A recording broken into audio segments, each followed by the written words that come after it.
What's up, Moto Buddies? Mike here from Taco Moto Co and Baja Taco Tours. Up on the lift today, we have a 21 500 Exc-f. This is a new bike we just took delivery on. As it happens, we get a lot of new bikes in here. This one is somebody who's brought it to us and they wants to go through a new bike prep as well as getting it set up with some other aftermarket items that we'll be putting on here. And I'm not going to go into that because that's not really the point of this video. We're going to show you a list of things that we do to every single bike, new bike prep. And specifically, I'm going to be referring to things that you're going to want to do, that we do, if you're going to ride this bike stock. Now, these bikes open up and turn into absolute incredible machines when you go through some procedures to unlock and unleash and free out the potential and the suspension, the power, and plenty of other areas in this bike. However, there are a lot of guys who ride these completely stock, and I recommend it. They're a fantastic machine, one of the best machines out there. So this is a list of things that we do to every one of these new bikes. And we'd advise you to do these if you are going to ride this bike stock. So let's start back here in the rear. Let's talk about the tubes. The stock tubes that come with these bikes are motocross tubes. They are 1.5 millimeters thick, and it is a butyl rubber, so it's a synthetic rubber. It's not durable, and it's not good for off-road, for desert riding, and for anywhere that you're going to be potentially pinching the tube or getting thorns. So we never run a bike on the stock tubes. We always swap them out. However, if you do run them on the swap tubes, I would advise that you throw some slime in there. Also, I would advise that you tighten the spokes. You can get a spoke torque wrench, or you can just use the little tap method, but you're going to want to get a wrench. And I'll put links to sizes and products and things like that you may want to pick up in the maintenance and setup of your bike. And so back here on the rear wheel again, tighten the spokes, potentially change out your tubes to ultra heavy duty. Bridgestone ultra heavy duty are our favorite. If you're on road, I think you'll be fine with the stock tubes, but upgrade if you're going to be off-road, or at least at a minimum throw some slime or stands or some other sealing product in there. You also notice that you don't have a rim lock that comes in the stock bike from the dealer. You have to add that in afterwards if you'd like to, or have your dealer install it before you take delivery. Point out the fact that you'd like him to put those in. You want a rim lock because if you're off-road and you get a flat tire, you get a low tire situation, you will spin the tire relative to the rim, and then that will absolutely tear the valve stem, and then you'll have an instant flat. So you may go from a low tire to a flat tire instantly. So rim lock, spokes. Notice that there's no nut on this valve stem. It's a bad idea to take your valve stem and then to put a nut on there and tighten it down to the rim. You'll notice that new bikes don't come like that. Hondas have a little rubber cap on here to keep dirt and mud from getting down inside. And so we either run these, and we haven't touched this. This is exactly from the factory. So either run a nut up against the cap or just no nut at all like they come here. And then if you do run your rim lock, which we recommend, then you're going to want to put wheel weights 180 degrees opposite the lock to balance out the rim lock. Another thing we do is we put anti-seize here on this bolt. So this is your adjuster for the chain adjuster bolt. So you've got steel here and aluminum here, the dissimilar metals in the presence of any liquid of oxidation. So salt water or water that has any like moisture, seacoast water, or even, you do some stream crossings. And so because of the dissimilar properties of the metal, you'll get some corrosion there. And I've seen these seize up, lock, and then have to be drilled out. So as a new bike prep, we always pull these out and throw anti-seize compound. That's like graphite grease. We throw that in there. At a minimum grease, but preferably an anti-seize product. Also back here in the rear, let's take a look at the rear slack. Something important that I've seen not be optimally adjusted is the amount of slack free play in the rear brake. And the manual will tell you, I think it's between 8 and 10 millimeters. This is within spec. If you've ever locked up a rear wheel because of a lack of slack here, that was the cause. And you adjust it here with these two nuts. This is the capture nut, and then this is the adjustment nut. You've also got calibration adjustments you can do here between the clevis and then the master cylinder. And you can learn about all of this in other videos or in your owner's manual. While we're down here, let's take a look at the engine oil. So this sight window, you'll see that as I tip the bike back, the oil goes up to proper level. And so Ideally, you want it anywhere in the 50% of the circle inside, 50, 60% at the, you know, half to a little bit above range is where we like to run these, and that's how you check the oil when it's cold. When the engine's hot, the oil will be up at around the 3/4 to maybe even the top of the circle. So check the oil when it's cold. And then as far as engine braking, we get asked all the time. Our procedure is to ride the bike hard, aggressive, hard roll-ons, hard roll-offs. These motors are not virgin. When you get it at the dealer, when it comes out of the crate, it's already got time on it. It's been dyno run. It's been started and run fairly hard at the factory. So the motor's already been run. Continue to run it aggressively. Ride them in aggressive. That's how we do it. Coolant. Just check your coolant. Just make sure that that's okay. Coolant should be up to the top of the radiator fins. This is a little bit on the high side, but it'll probably find its own level. It may puke out some as you ride. That's fine. It will find and fix and settle on its own level. Front fork pinch bolts on the bottom. You're going to want to check these. We have seen these be loose from the dealer. The dealer puts the front wheel on. Bike comes out of the crate with the forks already installed from the factory, but the dealer installs the front wheel. And so I've seen either side front pinch bolts loose. I think you would do well if you watch some videos on how to mount and dismount the front wheel so that you understand how to do that, what the correct procedures are, what the correct procedure is to set the parallel of the forks between themselves so that they're true and parallel with each other. There are proper procedures to do this. Don't try to learn this out on the trail. Do it at home in your garage. We have the luxury of having a video up, and so you can follow good step-by-step directions about how to do that, and we'll have some links to good videos at the end of this. The forks are always set too high for me, in my opinion, on these bikes, so they sit them at the bottom ring. On the enduro bikes here, we always drop these down to the top. Here, let me show you. This is the top cap, right? Let me get the camera here. The top cap, and then the fork. And so there is a groove that separates the fork tube from the top cap. That groove where my fingernail is resting right here is where we set the fork height on our bikes. I like that the best. I find that to perform the best. And so without making any other suspension changes or adjustments or modifications on all new bikes, I always drop that down. And so I put that mark up here, even with the top of the triple clamp. And you're going to want to make sure that everything's parallel and square and true. And again, there's good YouTube videos and links that will show you about that as well. Something else I do is I tighten. I put a little more preload into the top bearings here for the steering bearings. And so you loosen this bolt and then just throw a little bit of preload. What I will do is I will set it so that the bars don't have this tendency to swing away.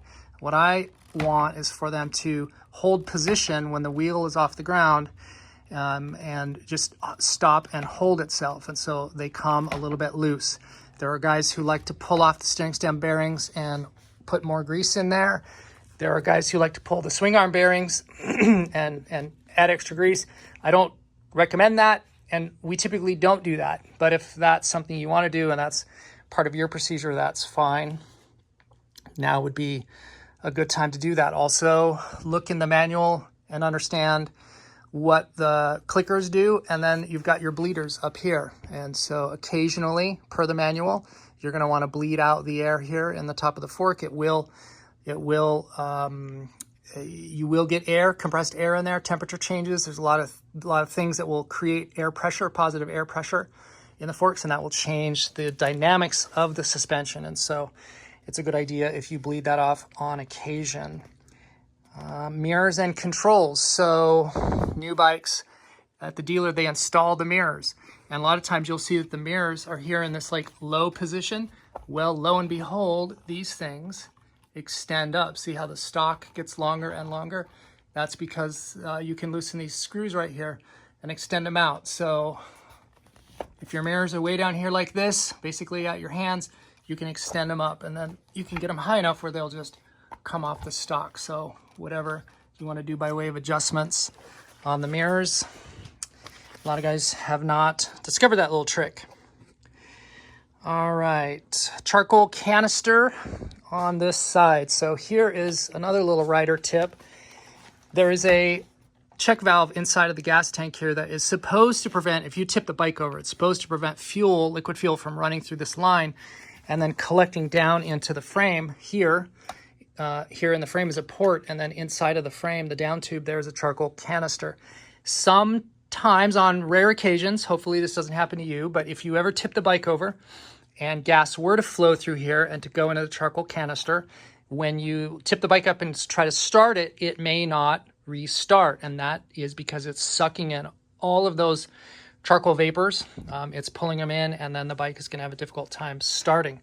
And so there's a really simple, easy procedure that you can do to prevent that from happening. And what we usually do is unplug the connector here, the electrical connector. This is the command solenoid for that vacuum system.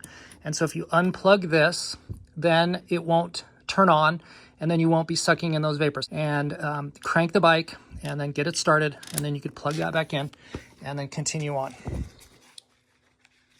Over here on the other side, here is another little pro tip.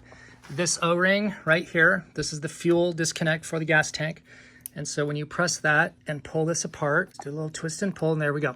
So this O-ring right here is susceptible to being cut or torn or tearing.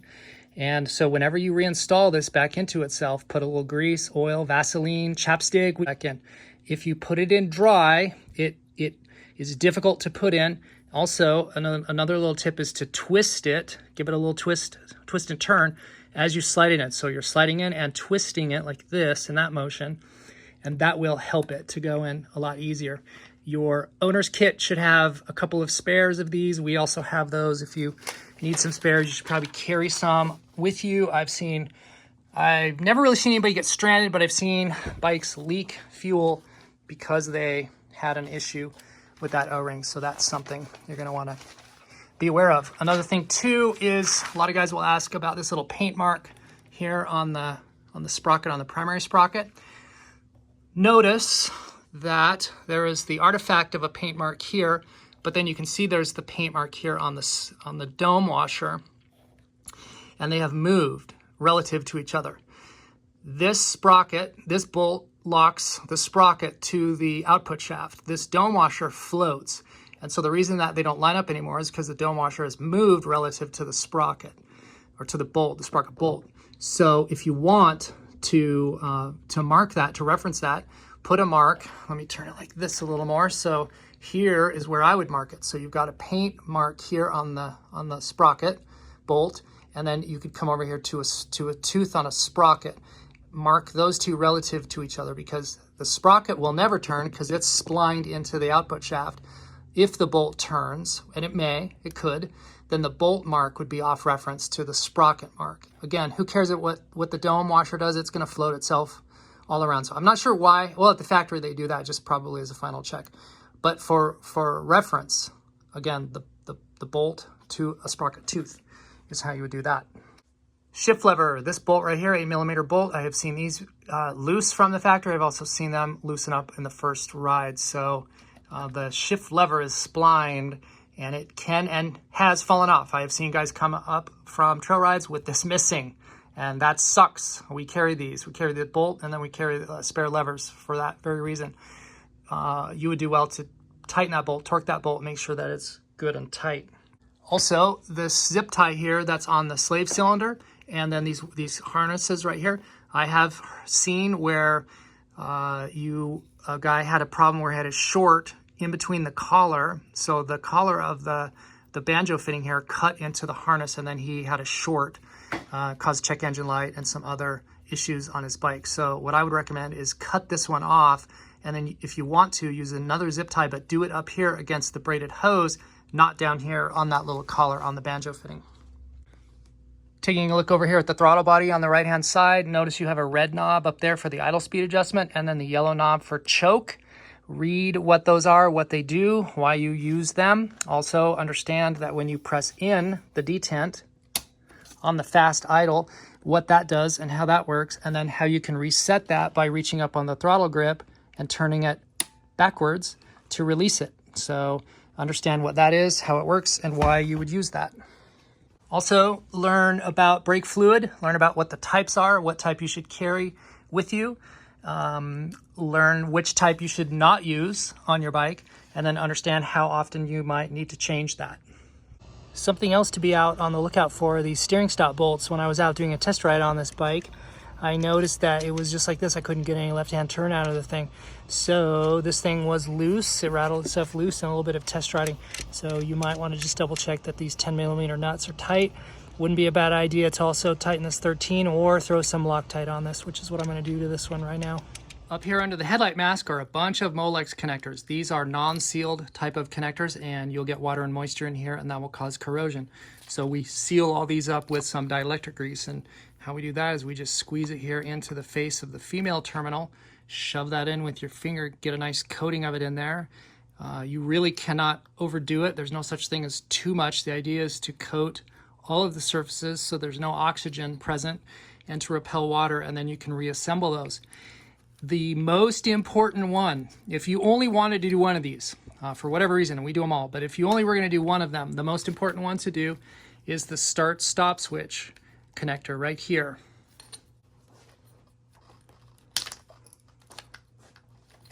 And on this one, we put a ton in here because this switch is constantly hot. The hot side, which is on this here, it's the orange and white one, that one is constantly hot. And so that one, even when the bike is off, has power, and it's been the source of a lot of breakdowns. And a lot of guys will have a situation where this little connector right here causes them to be stranded. So we goo this one up particularly well. Look at this, we just shove a lot in there on both sides. I never want to have a bike break down because of the electrolysis contamination on this one exact connector. So again, if you were going to only do one of these, this is the one we would recommend. This is the one that would potentially cause you the most problems or a breakdown. Another one is the kickstand bolt. There is a cam return here on the stand, and so what that does is that's part of the DOT US North American requirement. So the kickstand pulls back up as soon as you unweight it. That cam is a little spacer stem right here. So pull out that old bolt. That bolt's too long. You're going to remove that spacer, and then in your kit, in your owner's kit, you've got the new shorter bolt. Just reinstall that, and now the kickstand won't automatically come back up on you. Well, there it is. That's our list of the things that are most commonly done on our bike prep, our new bike setup. So if you have any questions or comments about any of these things, let us know. If you think we missed anything that you like to do, that is a basic setup procedure, maintenance procedure for a bike that will remain relatively stock, we'd love to hear it, and we'll add it to the comments. Thank you for watching. Like and subscribe. Even on a stock bike, go out, get some adventure.